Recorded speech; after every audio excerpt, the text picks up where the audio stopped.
Bonjour. Alors, je tiens juste à apporter une petite précision donc concernant toutes les démarches liées au contrat d'intégration républicaine. Donc, si vous êtes en attente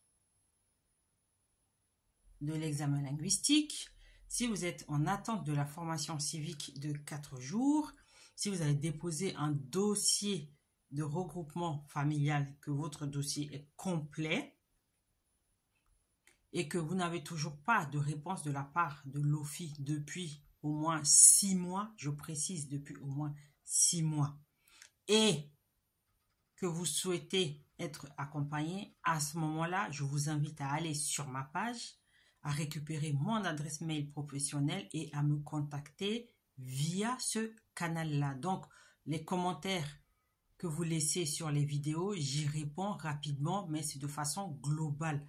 Alors que si vraiment vous avez une problématique, vous voulez être accompagné, il faut plus de précision. Il faut que j'en sache plus.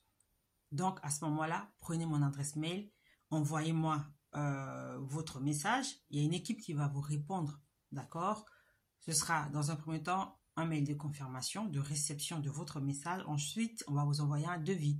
Si vous êtes d'accord, vous signez le contrat et à ce moment-là, on commence l'accompagnement, d'accord? Donc, ne venez pas sous les commentaires expliquer vos situations parce que moi, je vais répondre globalement, d'accord? Et je ne vais pas rentrer dans les détails, ok? Là, j'ai quasiment 300 messages en attente auxquels je dois répondre, ok? Donc, pour tous vos besoins d'accompagnement, utilisez de préférence l'adresse mail pro qui est sur ma page, d'accord?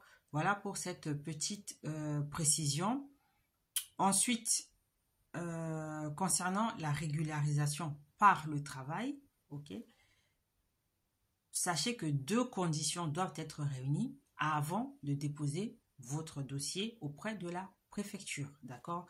L'antériorité de votre activité et l'antériorité de votre séjour sur les territoires. Ça veut dire que si vous travaillez, vous avez un contrat de travail, vous disposez d'un contrat de travail, mais que vous le faites sous le couvert de la carte de séjour de quelqu'un d'autre, ça c'est le cas que je rencontre souvent, sachez que vous avez la possibilité d'obtenir une régularisation auprès de la préfecture de votre lieu de résidence.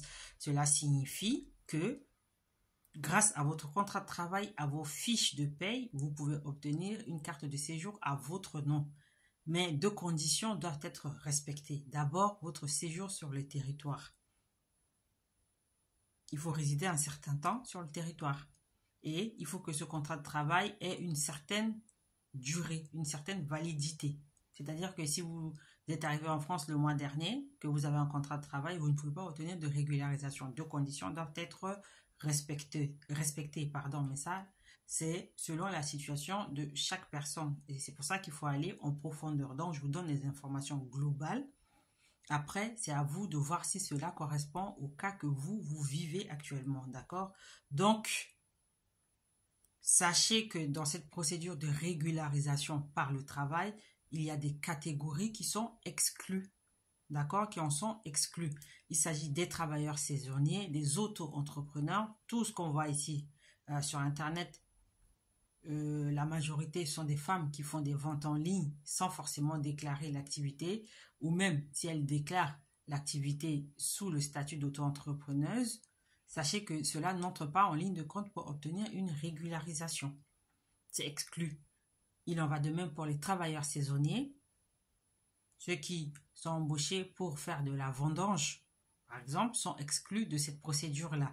Et l'autre catégorie la plus précaire qui est exclue de tout, c'est la catégorie étudiant. Même si vous travaillez à titre accessoire, vous ne rentrez pas dans ce cas de figure, d'accord? Donc, si vous travaillez depuis un certain temps, depuis au moins 6 mois, depuis au moins 12 mois, selon les situations, avec une carte de séjour qui ne vous appartient pas et que vous avez un contrat de travail et des fiches de paye, sachez que vous pouvez obtenir votre régularisation, c'est-à-dire obtenir une carte de séjour à votre nom, à vous, votre propre carte de séjour. C'est une démarche qui est longue, mais qui vaut quand même la peine. Donc, si vous souhaitez un accompagnement, préférez l'adresse mail pro qui est sur ma page. Contactez-moi et puis on va commencer l'accompagnement. D'accord?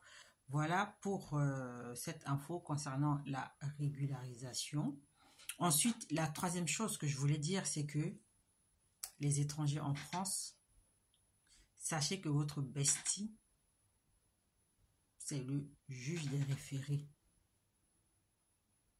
Je sais qu'il y a beaucoup d'étrangers qui ont peur de saisir la justice lorsqu'ils se retrouvent dans des situations où ils sont coincés, hein, administrativement parlant, alors que tout le monde peut saisir le juge. C'est un droit que l'on octroie à toutes les personnes qui sont sur le territoire français. À partir du moment où vous êtes sur les territoires, et surtout si vous vivez en règle avec la loi, hein, au niveau du séjour, si vous avez une démarche à effectuer auprès de l'administration et que cela traîne, il faut saisir le juge. C'est votre bestie. Et surtout, le juge des référés, principalement dans le cas des titres de séjour. Demande de regroupement familial qui traîne depuis plus d'1 an auprès de l'OFII, vous saisissez le juge des référés. Signature de contrat d'intégration républicaine qui traîne depuis plus de 6 mois, 1 an, vous saisissez le juge des référés. Le référé, ça doit être votre bestie. C'est votre, ce qu'on dit, votre chaque jour, d'accord? C'est ce que vous devez avoir en tête, c'est votre réflexe démarche coincée, référé. Pas de réponse de l'administration, juge des référés. Dans tout, juge des référés, c'est la possibilité la plus simple qui soit pour faire valoir vos droits. Donc, je ne comprends pas pourquoi vous avez tellement peur de saisir le juge. C'est une démarche qui est pratiquement gratuite, hein. Si vous savez vous débrouiller un tout petit peu, vous pouvez le faire tout seul, saisir le juge. Et ça se fait même en ligne. Donc, votre réflexe, ça va être référer, référer, référer, référer, référer. C'est quoi le référé? Le référé, c'est une mesure d'urgence. C'est une urgence. C'est comme quand vous allez aux urgences, quand vous êtes malade et que ça ne va pas. Et c'est pareil pour le juge. Le juge des référés, c'est votre médecin urgentiste. Ce sont les urgences pour les démarches administratives. Donc, n'hésitez pas. Vous avez une démarche que coince, vous n'avez pas une réponse de l'administration. La préfecture, c'est pareil. Vous n'arrivez pas à prendre rendez-vous pour renouveler votre carte de séjour ou pour la récupérer parce qu'elle est déjà fabriquée. Vous avez reçu les SMS, vous avez acheté le timbre fiscal, mais que vous n'arrivez pas à prendre rendez-vous pour aller récupérer votre carte de séjour. Référez, saisissez le juge des référés. Le juge ne va pas vous reprocher d'avoir fait recours à lui pour pouvoir obtenir gain de cause. Ah, loin de là, ça ne fonctionne pas comme ça, hein. Donc, et ce réflexe-là, juge des référés, d'accord? Donc, voilà les 3 petites choses que je voulais vous dire aujourd'hui. Je vous donne rendez-vous très bientôt pour d'autres vidéos, d'accord? Donc, partagez, mettez des commentaires et puis abonnez-vous à la page. À bientôt.